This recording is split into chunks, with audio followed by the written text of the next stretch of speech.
The Sassanid Persian Empire was still reeling from its long conflict with the Roman Byzantines. Exhausted and bloodied, the Sassanids now faced the growing Rashidun Islamic Caliphate. After the passing of the Holy Prophet Muhammad, the reins of leadership passed to four of the Prophet's companions, Abu Bakr, Omar ibn al-Khattab, Uthman, and lastly the Prophet's son-in-law Ali. It was under the leadership of Umar that Islam expanded beyond the confines of Arabia. With the conflicts raging between the Byzantines and the Sassanids, two Arab tribes were pulled into the vortex of the conflict, the Lakhmids and the Ghassanids. The Ghassanids allied to the Byzantines, and with some of them adopting Christianity as their faith. They fought alongside the Eastern Roman Empire against the Sassanid Persians, while the Lakhmids supported the Sassanids in their campaigns. This complex interplay and delicate military relationship also affected the Islamic Caliphate, as some of the northern Arab tribes embraced Islam or united with the Rashidun Caliphate against other rival tribes. Abu Bakr, the first caliph, understood that neither the Sassanids nor the Byzantines would tolerate a growing power within the region. This was further exacerbated by frequent incursions into northern Arabia by Byzantine and Sassanid units. In 633, the Caliph ordered the Muslim general Khalid ibn Walid to lead a military expedition against the Persians.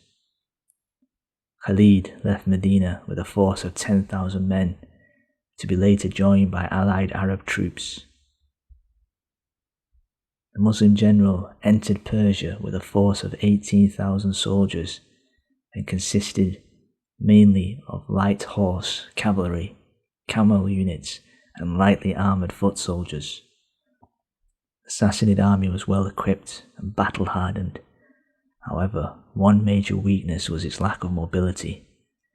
Sassanid units were arranged in tight, conventional formations, consisting of a centre and wings. This allowed Sassanid units to fight pitched battles effectively. However, they lacked manoeuvrability. The first Sassanid Muslim battle occurred at Kazima, located in modern-day Kuwait. The Persian force arrived in a state of exhaustion after Khalid executed a series of deceptive manoeuvres and counter-manoeuvres to evade Sassanid detection. On arriving at the battlefield, the Sassanid commander, Hormuzad, arranged his units in a conventional formation and had his units connected with lengths of chains. This was meant as a display of strength and defiance, to show that the Sassanid soldiers would rather die standing than flee the field. As such, the first battle between Persian and Muslim forces is known as the Battle of the Chains. However, this seriously hampered Sassanid forces, restricting manoeuvrability even further, and the changing of formation during the battle. During the opening stages of the conflict, Hormuzad challenged Khalid to a personal duel. The Muslim general defeated the Persian commander, and with the aid of another Muslim commander also killed some leading Sassanid knights. This dealt a serious psychological blow to the already tired and hampered Persian units. As the battle raged, Khalid exploited his force's speed and manoeuvrability to penetrate deep into the Sassanid ranks. Sensing defeat, the surviving Persian commanders ordered a retreat. Yet still tied with chains, many Sassanid soldiers were either captured or fell. The second battle occurred in Mesopotamia around 637, referred to as the Battle of Al-Qadisiyah. It proved to be a decisive conflict, with Muslim forces stretched between two fronts, simultaneously battling the Byzantines in the west and the Sassanids in the east. The Caliph Umar struggled to find volunteers to reinforce the outposts along the Euphrates. The Caliph turned to a yet untapped military force, the now allied tribes of the north who had rebelled after the death of the Holy Prophet Muhammad. Abu Bakr, the first Caliph, had been reluctant to utilize the once rebellious tribes involved in the Ridda Wars. However, Umar, always the pragmatist and displaying outward leniency, appealed to these tribes and called upon them to serve, and serve they did. Answering the call, each tribe allocated a detachment of men, up to 1,000 strong, helping to reinforce the Muslim units along the shifting Persian borders. Keen to lead the forces himself, Umar prepared to leave Medina for the front. However, he was dissuaded from doing so by his close advisors. Instead, he opted to send a veteran of the Battle of Badr, Sa'id Abi Waqqas, appointing him as the overall commander of the Sassanid front. As Sa'id travelled north, his force grew as other tribal units joined him.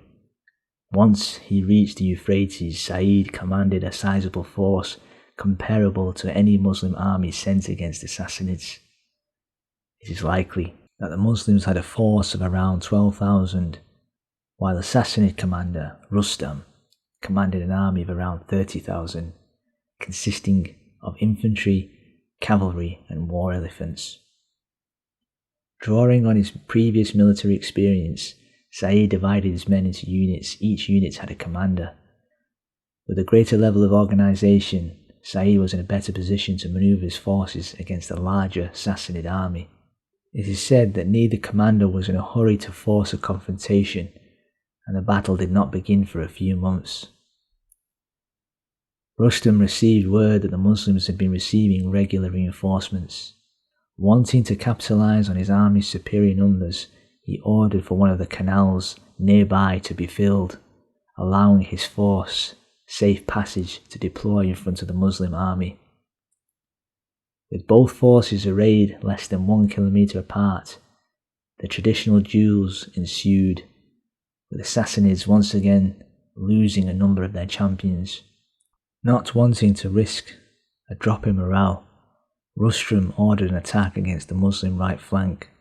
The Persian war elephants were unleashed and charged the Muslim line, initially throwing the Muslim infantry units back. To stabilise the situation, Muslim cavalry commanders led a number of flanking manoeuvres against the Sassanid flanks, and Muslim archers and spearmen checked the charge of the war elephants. The battle raged over days, and during the fighting, the Sassanid commander Rustam was killed when Muslim units penetrated the Sassanid centre. The Muslim army continued to receive regular reinforcements from Syria. These units were composed of battle-hardened soldiers led by experienced commanders. These fresh units tipped the balance of power in favour of the Muslims, shifting the tide of battle. With the Muslim force continually reinforced, and with the death of the Sassanid commander, demoralised Persian units began to cede ground.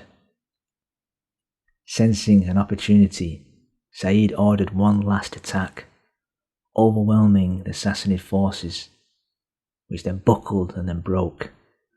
The surviving Sassanid commanders tried to lead an orderly retreat.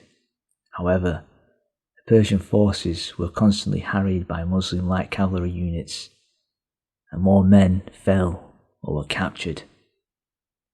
The Battle of Al-Qadisiyah proved to be one of the most decisive and final battles of the era.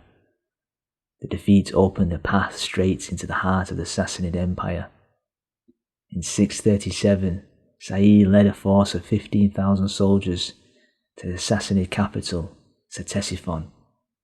When he arrived, there were no garrisons to meet him, and he entered the city in peace and afforded its inhabitants leniency and protection. Thank you for listening. Until next time.